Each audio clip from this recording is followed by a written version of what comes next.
There are many people who take a risk and take a stand, and they're the unsung heroes. They're the ones that we should be grateful to.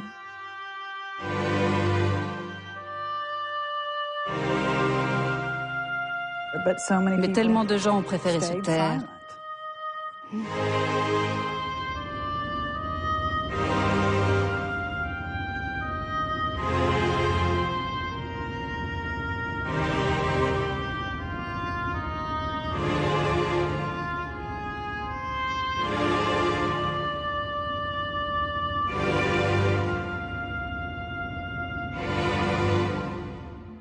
En fait, je suis devenu whistleblower sans m'en rendre compte. J'ai été témoin de malversations inadmissibles, de corruption, d'obstruction, de crimes. J'ai vu qu'il y avait des surfacturations, des corruptions, des prises illégales d'intérêt. Et j'avais 3 enfants que je trimballais dans cet enfer. J'ai vraiment réagi comme un membre d'équipage du Titanic. Laissez-moi alerter le capitaine. Nous avons une grave voie d'eau. Il faut être très prudent quand on décide de devenir un whistleblower, car vous allez devoir en payer le prix. Et si j'avais fait ce qu'il me demandait de faire, j'aurais été complice et même responsable de ces morts.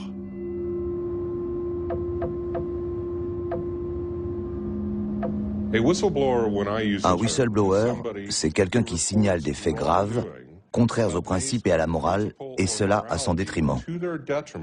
Il s'expose à des risques sur son lieu de travail, notamment à des représailles, pour avoir dit la vérité à ceux qui ont le pouvoir. C'est quelqu'un qui se rebelle selon sa morale et son éthique. Il se bat contre son organisation tout seul et souffre des conséquences, représailles, licenciements, destruction de sa vie personnelle.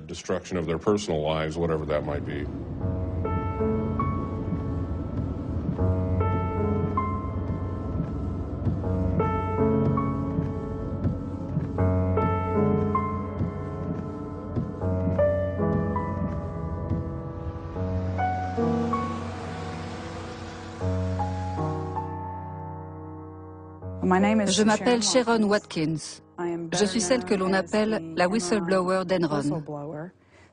À l'été 2001, j'avais presque 42 ans. J'avais une petite fille de 2 ans à la maison et j'avais le titre de vice-présidente à la Enron Corporation.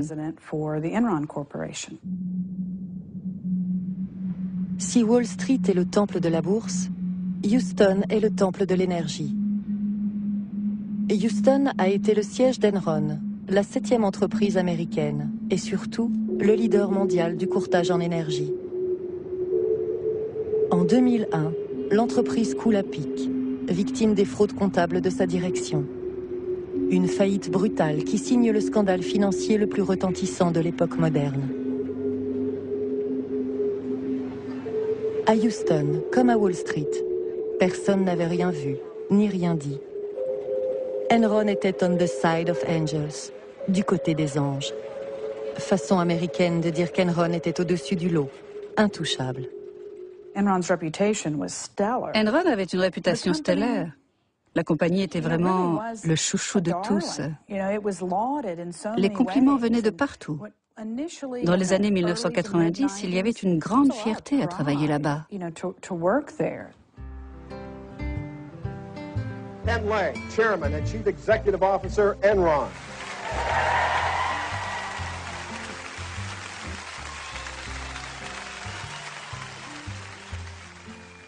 As somebody said recently, values are the DNA of Enron. Number one was integrity.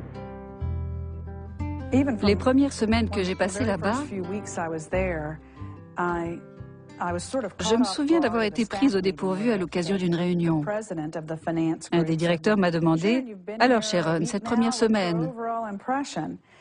J'étais vraiment prise au dépourvu et j'ai fini par répondre « Enron est très lisse, plus lisse que je ne pensais. » Il ne s'attendait pas à ça, il a fait « Lisse, c'est pas toujours bien. » Sharon Watkins a vu juste. Son intuition lui donnera raison, quelques années plus tard. En juillet 2001, elle repère dans des bilans financiers une série d'actifs suspects masqués par un artifice comptable particulièrement complexe, les Raptors. Les Raptors, de mon point de vue, étaient complètement frauduleux. C'était de simples coquilles vides n'existant que sur le papier. Que sur le papier. Quelques documents prouvant l'inscription au registre du commerce, aucun actif sinon la promesse d'un accès au capital d'Enron. Tout cela avait permis à Enron de cacher 500 millions de dollars de pertes. Bref, une manipulation colossale de la déclaration de revenus. 50% du revenu avant impôt d'Enron était bidon. Chez Enron, comme chez Arthur Andersen, son cabinet d'audit, des centaines de personnes savaient. Personne n'avait donné l'alarme. Je fais souvent la comparaison avec le Titanic. Nous avons heurté l'iceberg, nous prenons de plus en plus l'eau. Les lumières sont toujours allumées, l'orchestre continue à jouer, le dîner est en train d'être servi, mais on va couler. Ma réaction a été instantanée. Je me suis dit, si je préviens Ken Lay, le PDG, il vient de reprendre son poste. Il va sonner le tocsin, sortir les canaux de sauvetage, tenter de sauver des emplois. En août 2001, Sharon Watkins rédige un mémo à l'attention du patron d'Enron, Ken Lay. Ce mémo passera à la postérité. Nous sommes une compagnie tellement corrompue, face à une fraude comptable d'envergure. Cela va nous valoir des ennuis. Rendez-vous est pris avec Ken Lay pour la semaine suivante. Sharon n'aura qu'une demi-heure pour le convaincre. I had very sleepless nights from that Thursday till when I met. I would wake up at 2 in the morning and could not go back to sleep, really rehearsing in my mind what I was going to be saying. Avec Ken Lay, vous connaissez le décorum des suites directoriales. Le tapis est très moelleux, l'ambiance est très soft. On est très professionnel, chacun veille à ne pas élever le ton. Je ne voulais lui poser qu'une question, une seule question. Enron s'est-il transformé en piège? Ceux d'entre nous qui ne sont pas encore riches peuvent-ils se permettre de rester? J'ai très peur que nous n'implosions dans une vague de scandales financiers. Il a fini par me dire... Pensez-vous vraiment qu'on ait pu louper quelque chose? Arthur Andersen, Vinson et Elkins, nos auditeurs externes avaient tous examiné ces structures. Était-il possible que j'ai raison et que tous ces gens aient tort? J'ai vraiment eu le sentiment qu'il me prenait au sérieux, qu'il allait regarder cela de plus près. La suite a montré, hélas, qu'il n'a rien fait.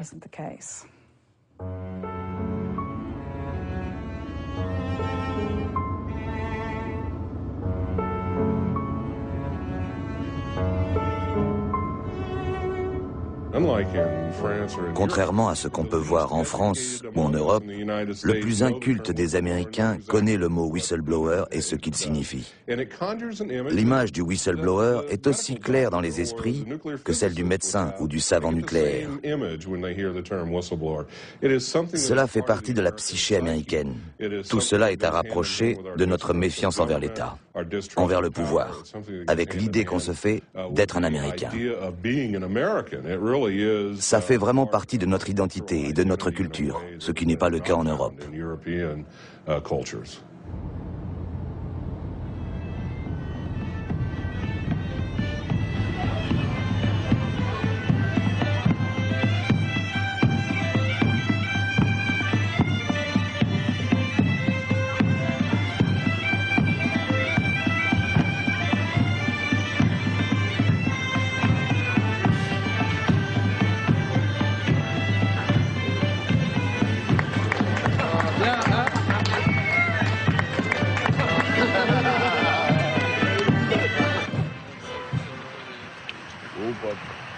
Merci à l'association et merci à vous d'être venus, malgré la présence de José Bové à la même heure pratiquement.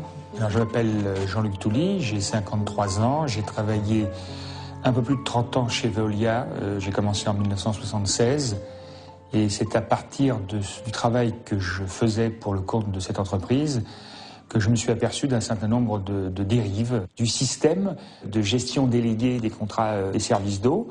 On a fait exprès de rendre compliquées à merveille les choses pour que surtout que le citoyen lambda ne s'intéresse pas à ça.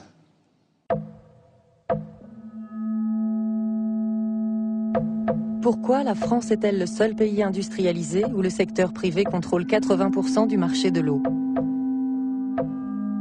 Jean-Luc Touly a consacré un livre à cette question. Un livre accusateur sur le système de distribution d'eau à la française. Un monde opaque, avec ses grandes manœuvres et ses petits arrangements. Un monde où les compagnies d'eau, au premier rang desquelles son ex-entreprise Veolia, ex-Vivendi, ex-Compagnie Générale des Eaux, dictent leurs lois aux consommateurs, aux collectivités, aux élus. Il y a une grande confiance. Le maire confie son réseau pour 20 ans. En Ile-de-France, on est à 84 ans. À Rennes, on en est à 125 ans. Ils viennent de re-signer pour 10 ans. Moi, ça me bouleverse. Pourquoi cette fidélité? Et donc, j'ai fait des recherches. J'ai rencontré beaucoup d'élus qui étaient plutôt pas vraiment désireux de mettre ça sur la place publique, mais qui voyaient bien qu'il y avait quand même des choses étonnantes. D'abord, une augmentation substantielle du prix de l'eau. La moyenne des régies est à 2,40 €, la moyenne des délégations, donc confiées au privé, est à 3,40 €. Donc il y a 1 € en moyenne d'écart par mètre cube. C'est beaucoup, beaucoup d'argent, vous l'avez compris. Donc j'ai voulu dénoncer ça à l'intérieur, c'était très difficile, parce que j'étais tout seul, quasiment tout seul. Le fait de cracher dans la soupe, comme on dit, c'est quelque chose qui ne passe pas bien. J'ai été immédiatement placardisé, et ça a duré jusqu'au jour de mon licenciement, soit le 7 mars 2006, 14 ans de placard, où on ne me demandait rien à faire, et en fin de compte, c'était moi qui devais m'occuper. Alors le paradoxe de tout ça, c'est que pendant que ces 14 ans, j'ai employé pratiquement tout mon temps à décortiquer un petit peu toutes les ficelles de l'arnaque. Ça se passe partout de la même façon en France. Les financements occultes continuent, sous différentes formes, la publicité, notamment dans les journaux municipaux ou dans les journaux syndicaux.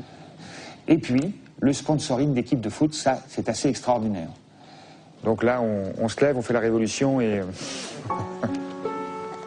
Je fais pratiquement 3 ou 4 réunions par semaine depuis 5 ans pour aller expliquer dans presque tous les villages de France un petit peu des choses que personne ne connaît. En France, il y a quelque chose de suspect à vouloir le bien d'autrui. Derrière le whistleblower se profile au mieux le boy scout, au pire l'employé aigri, prêt s'il le faut à moucharder le collègue. Depuis Vichy, la délation anonyme à mauvaise presse. En Europe, comme aux États-Unis, le whistleblower alimente toujours la mauvaise conscience collective.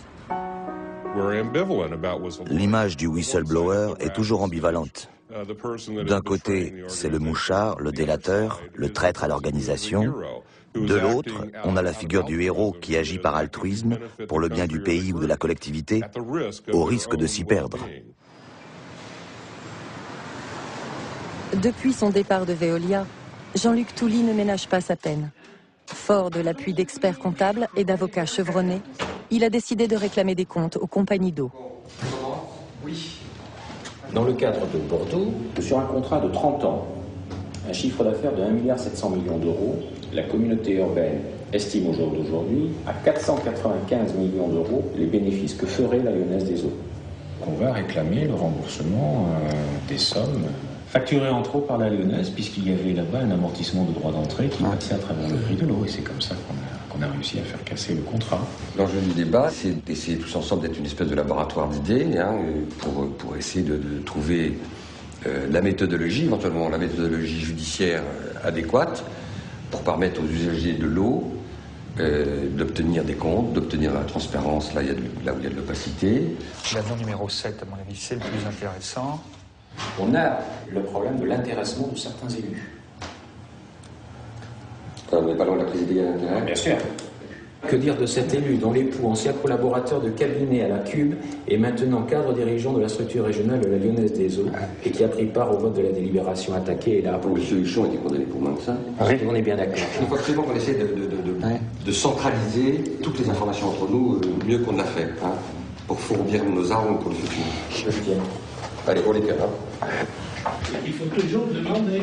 Paris, Lille, Bordeaux, Lyon. C'est en centaines de millions d'euros que se chiffrent les trop-perçus que les compagnies d'eau sont dorénavant sommées de rembourser aux usagers.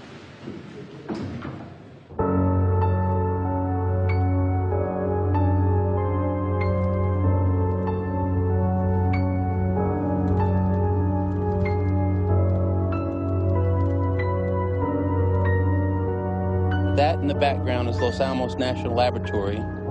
This is where the original Manhattan Project occurred in the early 40s. It was designed to create the first nuclear bomb for use in Japan. Je m'appelle Christopher Steele. Je travaille sur le site de Los Alamos pour le ministère de l'Énergie. Je suis l'officiel responsable de tous les contrôles de sécurité nucléaire sur le site. Je suis un whistleblower, probablement le whistleblower le plus gradé à avoir existé au sein du ministère de l'Énergie. Aujourd'hui, Los Alamos a pour mission de certifier la viabilité de notre arsenal nucléaire et de garantir que les bombes marchent dans le cas où on en aurait besoin. Environ 12 000 personnes travaillent à Los Alamos, dont 3 000 personnes opérant pour le compte de sous-traitants. Sur les 12 000 employés du site, nous avons 2 000 thésards qui travaillent sur les aspects scientifiques du programme nucléaire.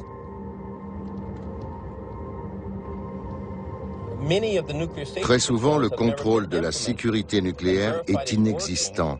On ne s'occupe pas de savoir si les personnels sont protégés. La zone TA54G est notre décharge. On y trouve énormément de fûts, environ 26 000 fûts, contenant à peu près 2,2 tonnes de plutonium.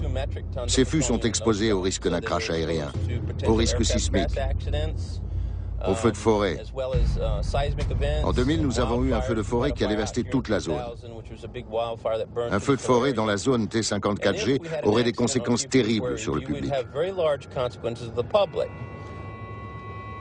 Les coûts de dépollution seraient astronomiques, de l'ordre de 300 millions de dollars par kilomètre carré.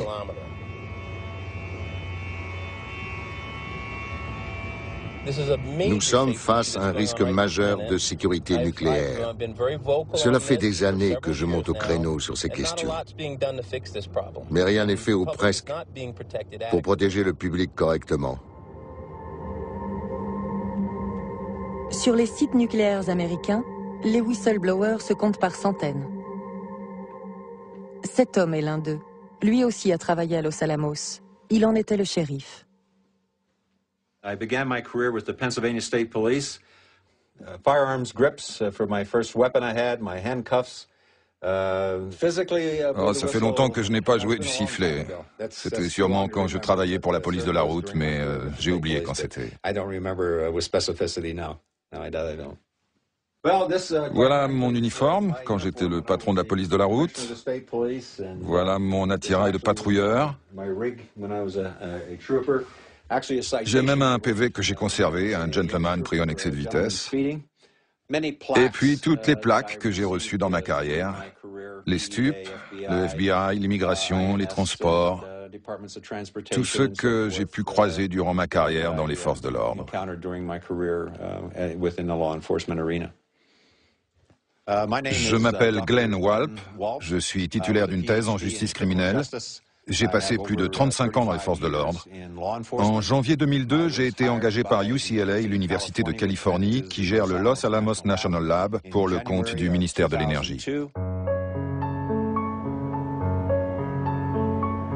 En intégrant l'enceinte militaire réputée la plus sécurisée de la planète, le shérif Glenn Walp va connaître la plus grande surprise de sa vie. Nous pensions intégrer l'élite universitaire, l'élite en matière de sécurité nucléaire. Et nous avons atterri au royaume du laxisme. On nous expliquait que le lab se devait d'être géré comme un campus universitaire et non comme une base militaire. En 1998, nous avons eu une explosion au département chimie. À une demi-heure près, l'explosion aurait pu tuer 3 scientifiques qui travaillaient dans l'aile 9 du bâtiment. La pièce a été totalement détruite dans l'explosion. Avec la détonation, des fragments à haute vitesse se sont incrustés dans les murs. Le système électrique au plafond a été arraché. S'ils étaient restés, ils y seraient tous passés. Il paraît qu'ils étaient au McDonald's pour y chercher des hamburgers, mais je ne sais pas si c'est vrai. Il m'a fallu quelques mois pour découvrir qu'entre 1999 et 2001, 3,5 millions de dollars en matériel appartenant à l'État avaient été déclarés perdus. Autre découverte surprenante, je me suis rendu compte que le lab avait maquillé ses registres pour que ces pertes n'apparaissent pas comme des vols. Très vite, le shérif de Los Alamos interpelle des suspects. Parmi eux, 2 hommes, dont l'intendant général du site. Les employés appréhendés étaient en possession de matériel d'espionnage. Ils avaient notamment des trousseaux de clés magnétiques. Au total, 150 clés leur ouvrant les portes des zones les plus secrètes du secteur NIS.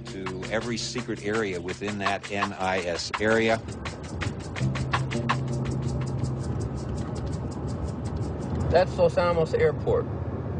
It's an airport for private aircraft, and some commercial aircraft are allowed to come in there as well. Is there a lot of surveillance? No. L'ingénieur en sécurité nucléaire n'en dira pas plus, précisément pour des raisons de sécurité nucléaire. Je ne veux pas rentrer dans des domaines trop confidentiels. Et je ne veux pas non plus armer les terroristes et les aider à attaquer les États-Unis.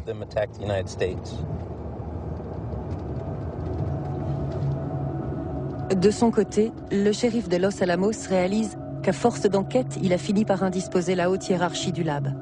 Le temps est venu pour lui de se protéger.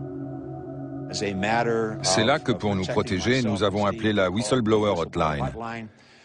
Nous avons donné les dates, les lieux, les noms. Il se trouve que l'appel à la hotline peut être anonyme si on le souhaite. Et nous, ce que nous voulions, c'était de faire une main courante. On peut par contre utiliser un nom de code, et c'est ce que j'ai fait. J'ai pris comme nom de code Papa Ours. Dans la police de la route, les patrouilleurs sont appelés les ours, et leur chef, Papa Ours.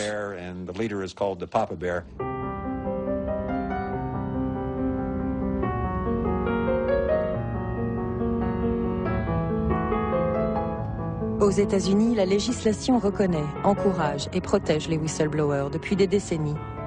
Il existe même des associations pour les défendre, en cas de représailles de leur employeur. I got harassed for it, even got threats against my home.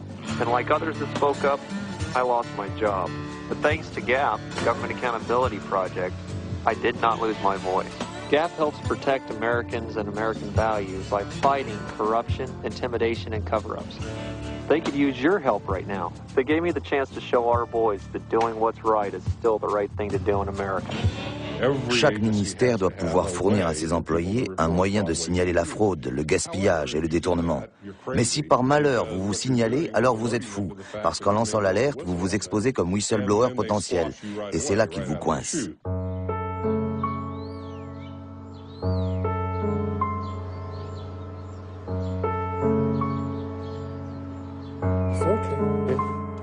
Sorry, the cat was just going crazy. It's the other cat. See, it's all right. Yeah? Very shy. Je m'appelle Joseph Mangan. Je suis ingénieur aéronautique spécialisé dans les systèmes de sécurité en vol. Je suis américain. Je suis venu travailler ici à Vienne pour une compagnie appelée TT Tech. J'avais la responsabilité de certains tests de sécurité sur l'Airbus A380. Je devais veiller à leur conformité, au cahier des charges de l'avion. J'ai commencé mon travail en compulsant les documents existants, portant sur les 2 ans avant mon embauche. Et là, j'ai assez vite réalisé que certains tests critiques manquaient, car je n'en trouvais aucune trace. Les pièces manquantes concernent le système de pressurisation cabine de l'A380. Cette absence est tout sauf fortuite. Les tests n'ont jamais été faits. Mangan ne dispose pas du moindre élément garantissant la fiabilité de la pressurisation cabine de l'avion, symbole du nouveau siècle aéronautique. L'A380 est le plus gros avion du monde. Il peut accueillir jusqu'à 856 passagers. Ce qui allait se passer était très clair. Si nous ne résolvions pas ce problème, un accident était sûr d'arriver. Et moi, je repensais à ce qui s'était passé en 1974 avec le vol de la Turkish Airlines. Un DC-10 de fabrication relativement récente avait décollé de Roissy et à environ 11 000 pieds, une porte s'est arrachée. Une rangée de passagers a été précipitée dans le vide. Et en 41 secondes, l'avion a chuté jusqu'à s'écraser au sol.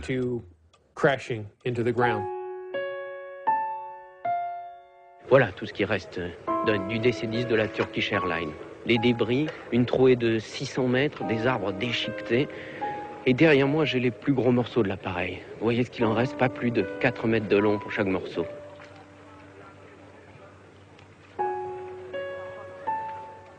« 346 morts, aucun blessé, aucun survivant. La catastrophe en vol la plus grave de toute l'histoire de l'aviation civile. Les choses étaient très claires pour moi. Dans mon éducation en tant que chrétien, on ne se dérobe pas. On assume ses responsabilités, on rend des comptes. J'avais connaissance des problèmes. Et je me suis heurté à ma hiérarchie sur ces problèmes.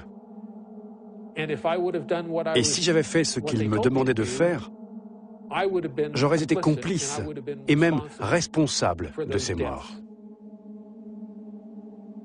Joe Mangan va pouvoir libérer sa conscience à l'automne 2004, lors d'un audit organisé par Airbus, sous l'égide de la toute nouvelle Agence européenne de la sécurité aérienne. C'est lors de cet audit que pour la première fois, j'ai révélé que TTTech et Nord Micro se refusaient délibérément à respecter les normes de sécurité en matière de pressurisation cabine. Airbus et l'Agence européenne à la sécurité aérienne nous ont immédiatement demandé pourquoi nous avions installé un microprocesseur dans notre système et en quoi cela pouvait poser un problème de sécurité. TTTech exige aussitôt que l'ingénieur se rétracte. Mangan refuse, réitère ses inquiétudes. Il est aussitôt licencié, traîné devant les tribunaux et bientôt sommé par un juge de se taire. Je pensais que lancer l'alerte, dire la vérité, fournir des preuves, forcerait les responsables à agir. Mais ce que j'ai appris dans cette affaire, c'est que la tendance naturelle des humains est de cacher. S'il y a une faute, si un tort est causé, l'instinct naturel de l'être humain est de cacher, de mentir. Dos au mur, Mangan alerte la FAA, l'autorité aéronautique américaine, seule carte qui lui reste pour prévenir le drame qui l'appréhende. Une longue attente commence.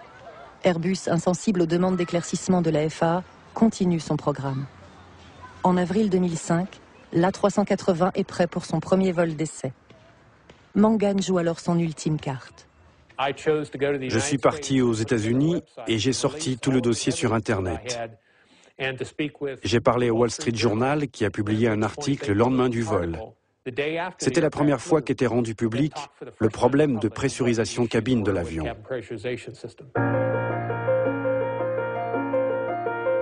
L'affaire du processeur d'Airbus, soulevée par un ingénieur, atterrit en justice.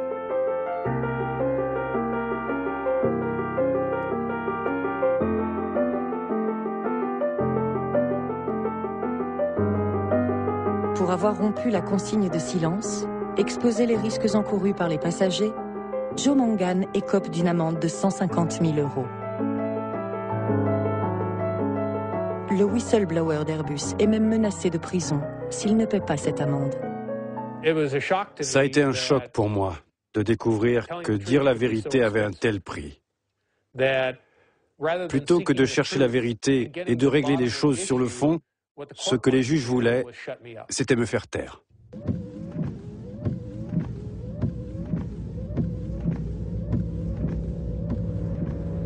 Le 3 décembre 2001, Enron Corporation se déclare en faillite. 3 mois à peine après le 11 septembre, c'est un nouveau choc terrible pour le moral de la nation. La faillite est d'autant plus retentissante qu'elle est totalement inattendue. Personne n'avait rien vu venir. Ni l'État, ni les banques, ni le gendarme boursier. L'opinion veut comprendre comment, en 24 jours seulement, la valeur boursière d'Enron est tombée de 60 milliards de dollars à néant, ruinant au passage des centaines de milliers de petits porteurs. Quand Enron a fait faillite, l'entreprise ne s'est pas effondrée en douceur comme ceci. Elle a foncé à 100 km/h vers le précipice et la faillite. Nous ne savions pas à quel point l'entreprise était malade, à quel point sa gestion était frauduleuse. En 2000, Enron a déclaré 1 milliard de dollars de profit. Si on en était resté aux bonnes vieilles règles comptables, le chiffre aurait été de 150 millions de dollars. Pas 1 milliard, 150 millions. L'Empire vit ses dernières heures. Kenley n'a rien fait pour prévenir le naufrage du Titanic. Il y avait des assemblées partout. Devant 100 ou 200 personnes, un cadre arrivait pour dire « Désolé pour l'annonce, mais vendredi dernier, vous avez touché votre dernier chèque. » À certains étages, on aurait juré qu'une bombe venait d'exploser. Les gens disparaissaient en abandonnant leurs tasses de café, des pommes à moitié mangées, tiroirs ouverts. Les gens se ruaient vers la sortie. Un mois plus tard, en janvier, nous nous sommes rendus compte que 25 cadres dirigeants s'étaient versés près de 50 millions de dollars de primes pour rester le temps de fermer la boutique. J'étais révulsée de voir ces gens saccager ainsi la vie de 5000 employés, tout ça en remplumant leur propre nid. CEOs like Ken Lay and Gary Winnick and Bernie Evers aren't businessmen, and they aren't even capitalists. They are thieves, and they are stealing our hopes, stealing our dreams, and stealing our future.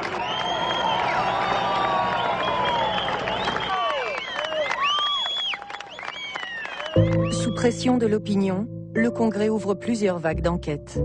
Des équipes d'investigateurs épluchent les comptes de l'entreprise, tombent sur le mémo de Sharon Watkins à Kenley. Le Congrès tient enfin quelqu'un qui pourra expliquer cette incompréhensible faillite. Quelqu'un de l'intérieur. Celle que les enquêteurs vont rapidement baptiser la voix solitaire d'Enron. Pour Kenley et le staff dirigeant d'Enron, la sortie de piste est brutale.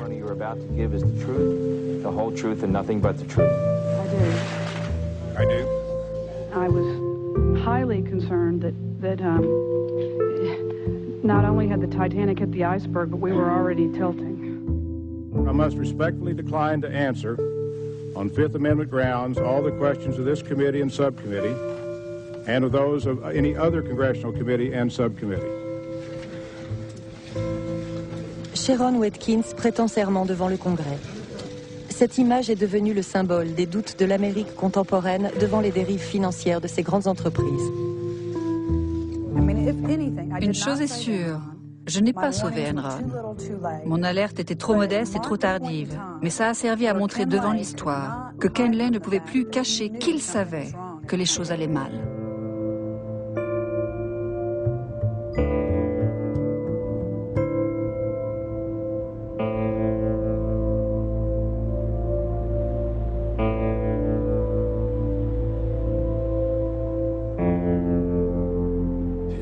On se serait presque cru dans une tragédie grecque.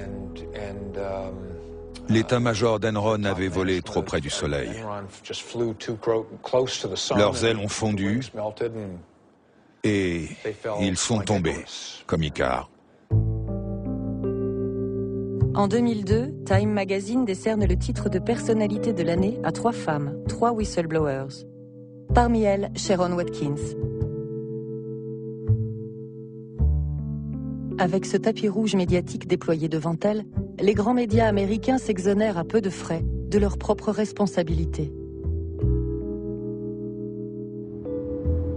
Ces 20 dernières années, malgré une augmentation substantielle du nombre de whistleblowers, la désaffection des grands médias à leur égard n'a fait que s'accentuer. Il y a peut-être une raison à cela. Dire la vérité a souvent un prix politique. Les plus mauvais journaux de ce pays, sur ce qui touche à la corruption au sommet du pouvoir, ce sont le New York Times, le LA Times, le Chicago Tribune. c'est ce qu'on fait de pire. Leur proximité avec le monde financier et avec les sphères du pouvoir sont telles qu'on ne peut plus compter sur eux, et je ne compte plus sur eux, pour publier quoi que ce soit de dérangeant sur la corruption au sommet. Ils peuvent encore frapper, mais pas question de faire couler le sang. Ne vous adressez plus au New York Times, mon Dieu que vous allez être déçus.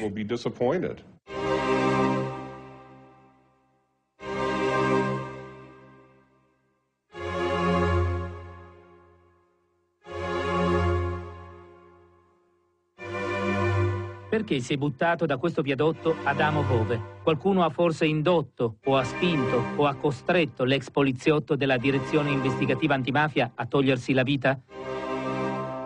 Le 21 juillet 2006, une mort dramatique secoue la torpeur estivale. Le corps sans vie d'Adamo Bove, 43 ans, est retrouvé sur le périphérique de Naples.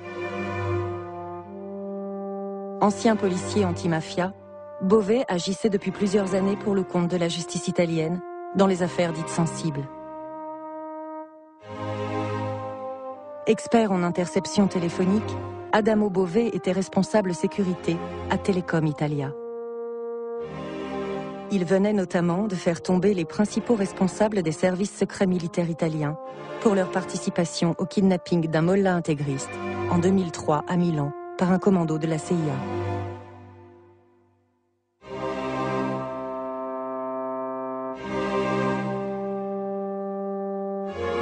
Peu avant sa mort, Bove venait de mettre à jour un vaste système d'écoute téléphonique clandestin, niché au cœur de sa propre entreprise. Une affaire sans précédent dans l'histoire de l'Italie, impliquant à nouveau les services secrets militaires, mais aussi les propres supérieurs hiérarchiques de Bove. Nessuno crede che Bove meditasse di togliersi la vita. Il fratello gemello Guglielmo dice che Adamo si sentiva appedinato, aveva notato qualcuno che lo seguiva.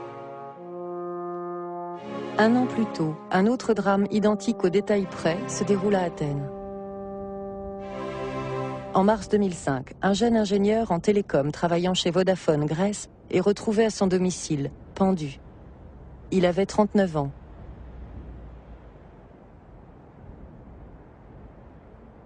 Deux mois auparavant, l'ingénieur avait révélé l'existence d'un système ultra sophistiqué d'écoutes illégales. Là encore, au sein de sa propre entreprise. Le drame frappe l'opinion. L'avocat de la famille accuse. Kostas a été tué pour avoir découvert que la filiale grecque de l'opérateur britannique sert de cheval de Troie au service de renseignement américain et anglais. Un système mis en place au moment des Jeux Olympiques d'Athènes en 2004 et qui a permis la mise sur écoute des membres les plus éminents de l'État grec.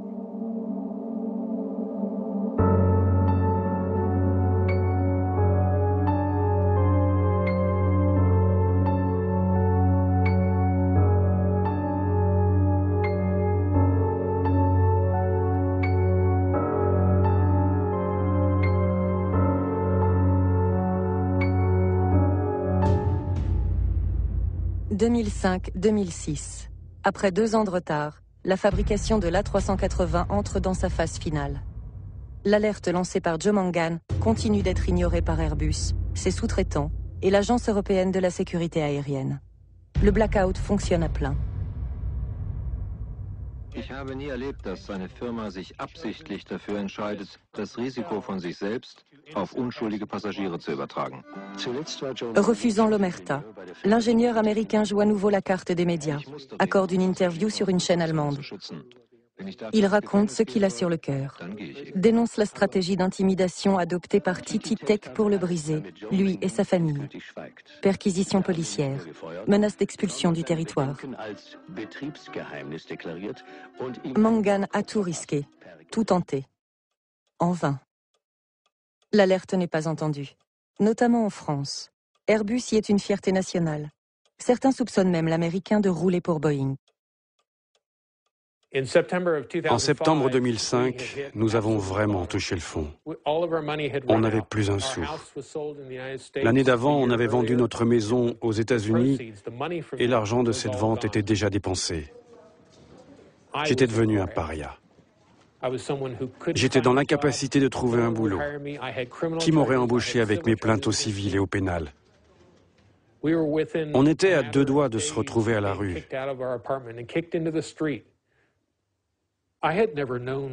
Je n'avais jamais connu la faim dans ma vie. Je n'avais jamais eu à vivre la situation d'un sans-abri. Et faire face à ça aura finalement été une bénédiction. Cela change complètement vos perspectives sur ce qui est important. Qui vous êtes, en quoi vous croyez, pourquoi vous faites ce que vous faites, pourquoi vous croyez en ce que vous faites. A church that pleases God. Church was seen as simply individual people acting together. Notre paroisse s'est levée et nous a aidés. C'était une question de vie ou de mort. Nous n'avions plus rien à manger. Ils nous apportaient des cartons de nourriture et de quoi nous vêtir. Et ils nous ont donné le peu qu'ils avaient. Ces gens étaient devenus comme une famille pour nous. Et en désespoir de cause, Joe Mangan se résout à vendre son histoire à une maison de production d'Hollywood. Il prévient son ex-entreprise. En cas d'arrestation, un film sera fait sur lui.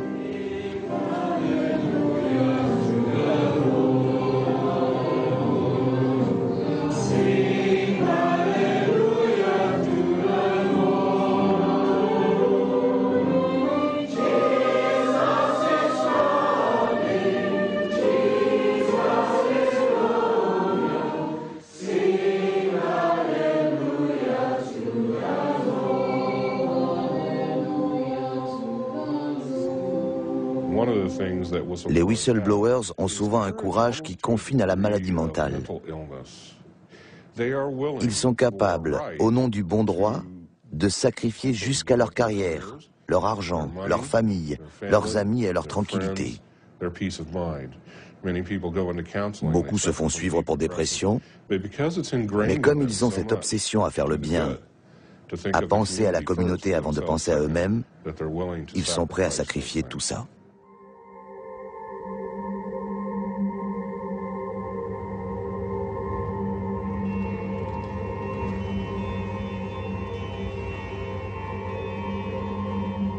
There's a certain number of people that always view you with suspicion after you're identified as a whistleblower.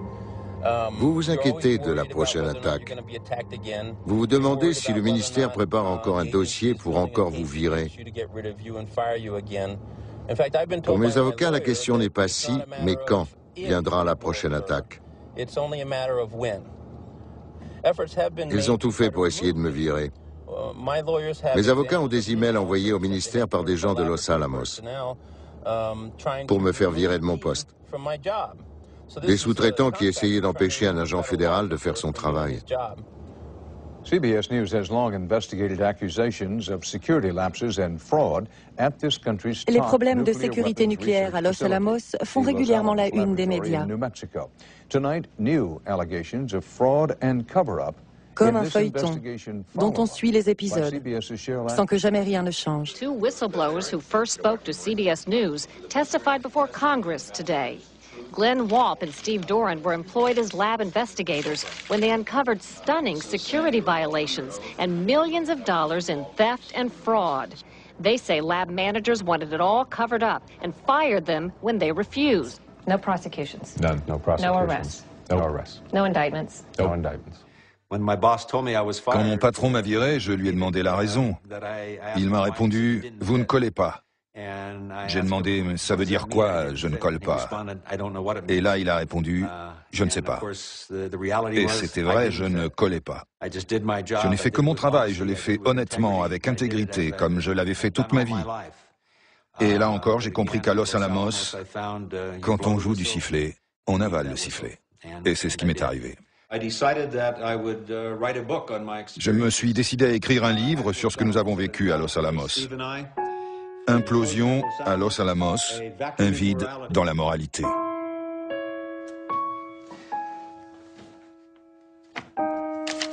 Yeah, there's not too much funny stuff in here.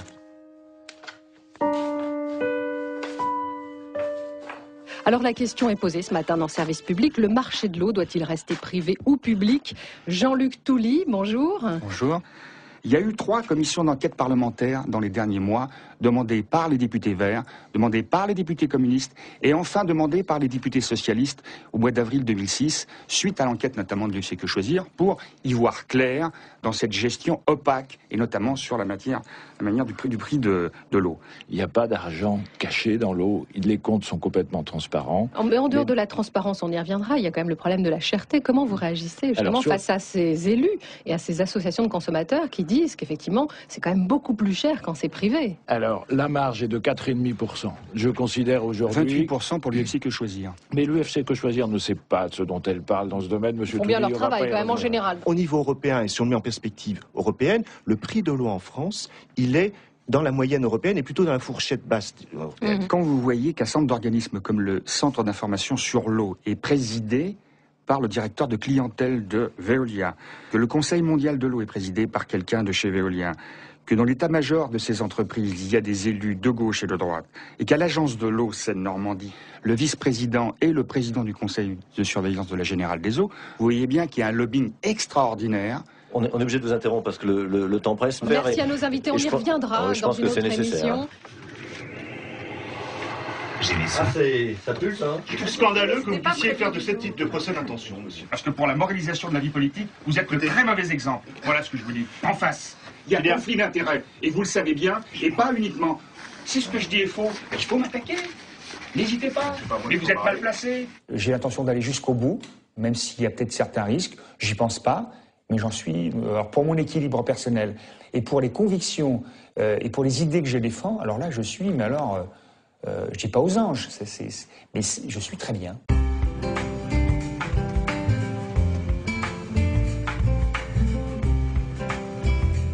Le climat est pourri en ce moment. Il pleut depuis presque un mois. Tout est trempé.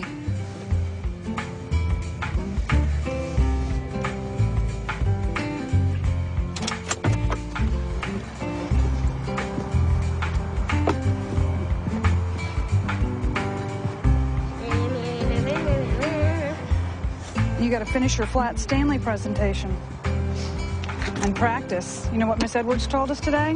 No. No pauses, no ums or uhs. How's that?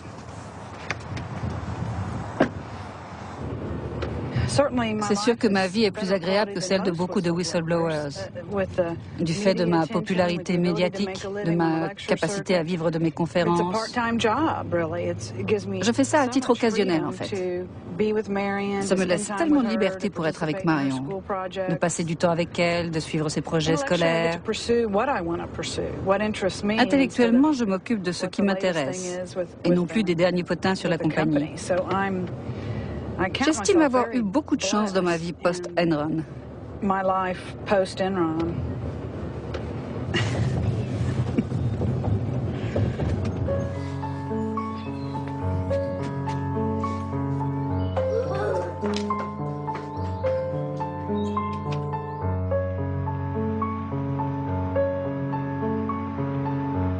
Actually, if the company pays their employees, their directors, the lawyers, the accountants, and the consultants at the very, very top end.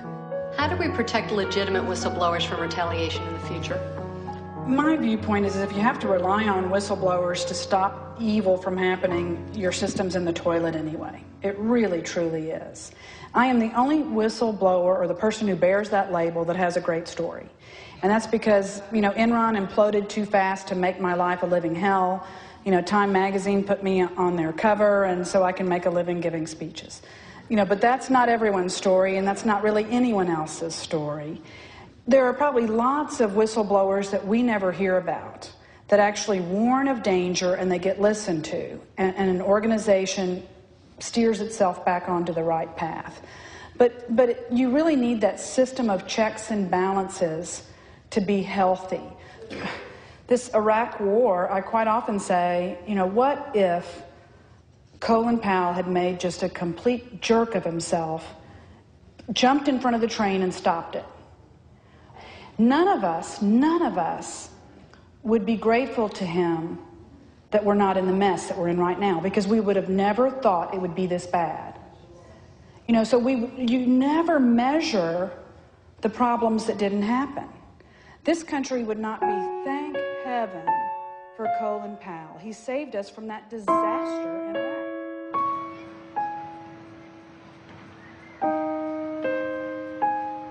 Impose ta chance, serre ton bonheur et va vers ton risque. À te regarder, ils s'habitueront. D'instinct, Joe Mangan aura été fidèle à la devise du poète et grand résistant René Char. En 2006, son heure finit par sonner. À l'été, coup de théâtre, le sort bascule brusquement en sa faveur. En juillet 2006, pour la première fois, Airbus, Nordmicro et TTTech ont accepté de se conformer aux exigences du cahier des charges et de faire la preuve que le système de pressurisation était désormais sans danger. This outcome was not at any point certain. The 2 years of additional delay in the Airbus A380 program provided the opportunity to have this issue resolved in the end.